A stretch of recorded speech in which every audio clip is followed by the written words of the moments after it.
Pengumuman SBMPTN Ibu sudah dibuka. Buruan mendaftar di kampus UIBU. Jangan lupa ya, buruan mendaftar.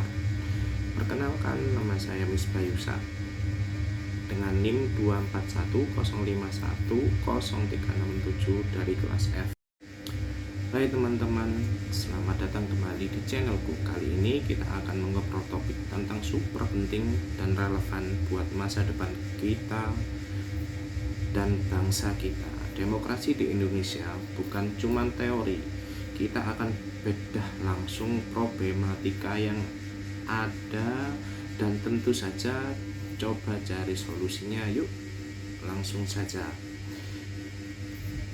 Apa sih demokrasi itu? Sebelumnya kita masuk ke problem, ada baiknya kita pahami dulu secara teori demokrasi.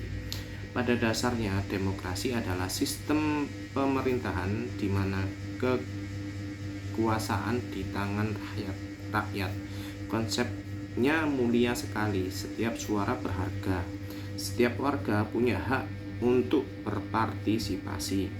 Di Indonesia, kita menganut sistem demokrasi Pancasila, yang berarti nilai-nilai Pancasila menjadi landasan utama, atau kedengarannya sangat ideal sekali kan, tapi dalam prakteknya problematika demokrasi di Indonesia ini bagian yang bikin kita semua kadang-kadang geleng kepala. Demokrasi kita punya banyak PR.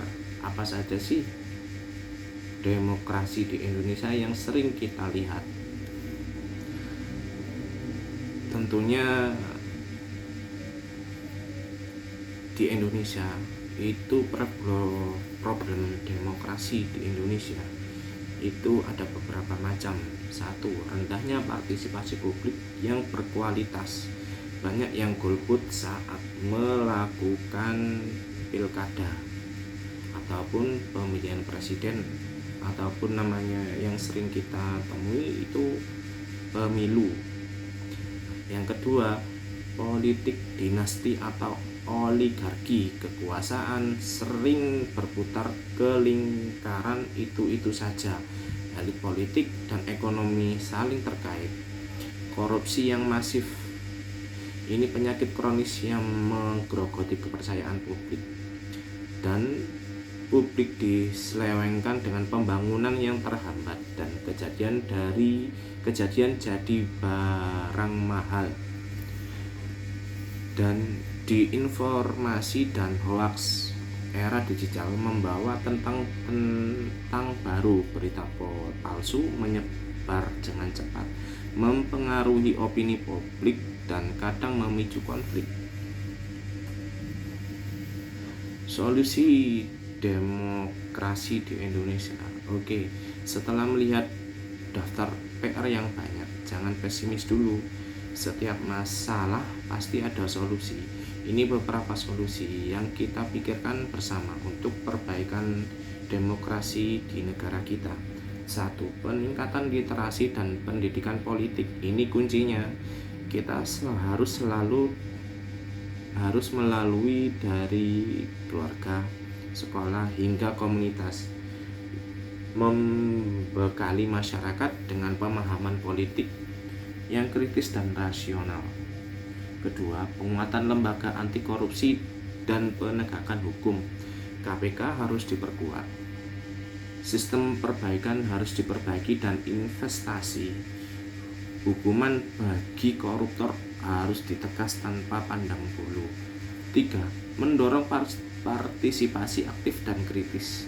Masyarakat tidak hanya jadi objek, tapi harus jadi subjek demokrasi. 4. Membangun budaya dialog dan toleransi. Stop politik dinasti. Dan kita harus kembali ke nilai-nilai persatuan, menghargai perbedaan dan mencari titik temu dengan dialog dengan sehat. 5. Reformasi politik. Partai harus lebih transparan, akuntabel, dan tidak hanya jadi kendaraan politik segelintir elit. Regenerasi harus berjalan dengan baik. Nah, Itu tadi teman-teman, demokrasi bukan hanya soal memilih di balik suara 5 tahun sekali. Demokrasi adalah perjalanan berkelanjutan yang butuh partisipasi kita semua dengan memahami teori, menyadari problem, dan bersama-sama mencari solusi. Saya yakin demokrasi kita akan semakin matang dan kuat. Terima kasih.